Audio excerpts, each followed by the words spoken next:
అనూహ్యంగా ఈరోజు ఆంధ్రప్రదేశ్ మొత్తంలో ఏదైతే జరిగిందో అదేవిధంగా వైసీపీకి చెందినటువంటి చీరాల మున్సిపల్ చైర్మన్ పదవి కూటమి ఖాతాలోకి చేరడం జరిగింది. దానికి చీరాల అభివృద్ధి కోసమే ఆలోచించేసి నిర్ణయం కారణభూతున్నటువంటి చీరాల ఎమ్మెల్యే మల్కొండ గారు మనతో ఉన్నారు. సార్ చెప్పండి, దీన్ని కూటమి ఖాతాలో వేయటంలో మీ యొక్క ఆలోచన? అందరికీ నమస్కారాలు.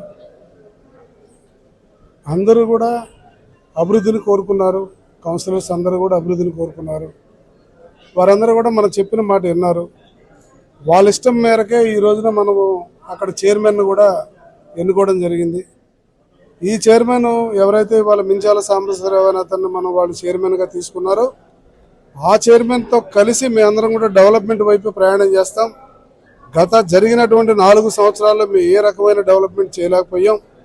ఈరోజు మీ యొక్క ఆధ్వర్యంలో కనీసం ఈ 6 నెలలన్నా ప్రజలకి అభివృద్ధి చేసి మేము ప్రజల దగ్గర సభాస్ అనిపించుకోవాలి. సార్, మీరు మా కోసం కష్టపడి పనిచేయండి, మీరు నా కోసం ఫండ్స్ ఇప్పియండి, మేము చేస్తామని చెప్పి వాళ్ళు అడిగారు. ఆ కారణం చేతనే కేవలం అభివృద్ధి దృష్టిలో పెట్టుకొని కౌన్సిలర్స్ అందరూ రావడం, వాళ్ళల్లో ఒకరిని వాళ్ళు ఎన్నుకోవడం జరిగింది. ఇది పారదర్శకంగా జరిగింది, పద్ధతి ప్రకారంగా జరిగింది.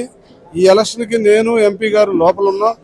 దీని పరిశీలకులుగా వచ్చారు ఈ గృహ నిర్మాణ శాఖ మంత్రి కొలుసు పార్థసారథి గారు, అలాగే ఈ నియోజకవర్గ ఈ బాపట్ల పార్లమెంట్ అధ్యక్షులు శ్రీ సెలగల రాజశేఖర బాబు గారు కూడా ఇక్కడ రావడం జరిగింది. కూటమి అభ్యర్థులు కూడా ఇప్పుడు అందరూ వచ్చి కలిశారు, అందరం ఉన్నాం.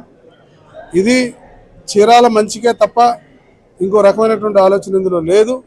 కేవలం అభివృద్ధి కోసమే కౌన్సిలర్లు అందరూ కూడా మన దగ్గరకు వచ్చారు. ఇందులో వేరే రకమైనటువంటి అభిప్రాయాలు ఏమీ లేవని ఈ సందర్భంగా మీ ద్వారా ప్రజలకు తెలియజేస్తాం. అదేవిధంగా ఈ చైర్మన్ అభ్యర్థులకి 2-3 పోటీ పడిన సందర్భంలో వాళ్ళందరినీ కలుపుకొని ఒక ఏకాభిప్రాయాన్ని తీసుకొచ్చే దశలో మీరు ఎలాంటి ప్రయత్నం చేశారు? అందరినీ కూర్చోబెట్టాం. ఒకరికొకరికి వెనకాల ఒకరిని ముందు ఒకరితో మాట్లాడటం జరగలేదు. అందరినీ కూర్చోబెట్టాం. ఇదిగో ఈ 3 వ్యక్తులు చైర్మన్ కావాలనుకుంటున్నారు. ఓకే, ఆ 3 వ్యక్తులతో నేను మాట్లాడతానని చెప్పాను. ఆ 3 వ్యక్తులు కూడా చాలా స్పష్టంగా చెప్పాం, మీలో ఎవరైనా అవ్వచ్చు, ఎవరికైతే రాలేనటువంటి వాళ్ళకి మిగతా అవకాశాలు ఉన్నాయి కాబట్టి మీకు ఏదో అవకాశం ఇప్పిస్తాను అనేది స్పష్టంగా చెప్పాను. దాగుడు మూతలు కానీ దాపెరకం కానీ ఎక్కడా లేదు. మొదటి నుంచి కూడా నన్ను మీరు చూస్తున్నారు. నేను ఈ యొక్క అసెంబ్లీకి వచ్చి పోటీ చేసిన దగ్గర నుంచి అంత ముందు కూడా ఏది మాట్లాడితే అదే చేస్తాను తప్ప ఒకరికొకటి ఇంకోటి చెప్పేటువంటి పరిస్థితి లేదు. చాలా క్లారిటీగా చెప్పాను, వాళ్ళు అర్థం చేసుకున్నారు.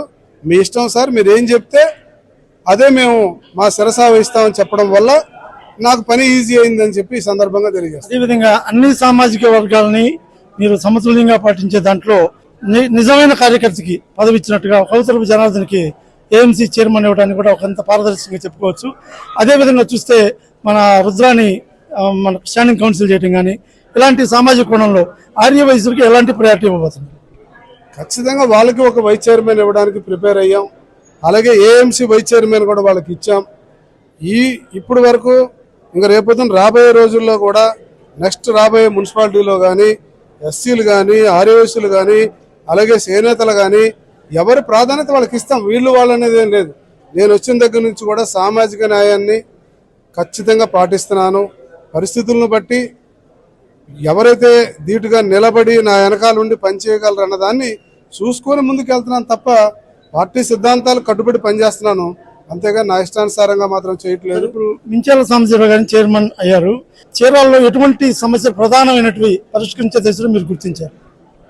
వేరే ఏమున్నాయండి, చీరాల మున్సిపాలిటీకి ఎక్కడ చూసినా సరే డ్రైనేజీ వ్యవస్థ బాగలేదు. కొన్ని ఏరియాల్లో కొన్ని వార్డుల్లో రోడ్లు లేవు. కొన్ని దగ్గరలో పార్కులు వాటిని డెవలప్ చేసుకోవాల్సిన అవసరం ఉంది.